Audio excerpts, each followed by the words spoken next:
तमाम शिवप्रेमींच्या वतीने आणि शिवसेना उद्धव बाळासाहेब ठाकरेंच्या वतीने उद्या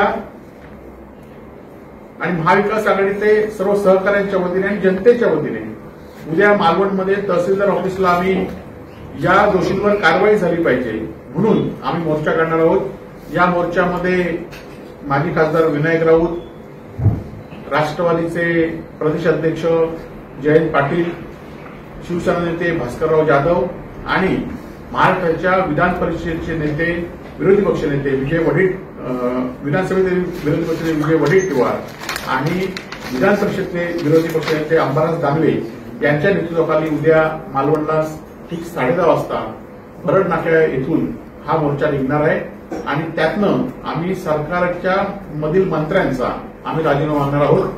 त्याचबरोबर दीपक केसरकर यांनी जे आजचं स्टेटमेंट दिलंय ते अत्यंत अशोभनीय आहे, त्यामुळे या दीपक केसरकरांच्या वर सुद्धा कारवाई होईल अशी सुद्धा आमची मागणी आहे।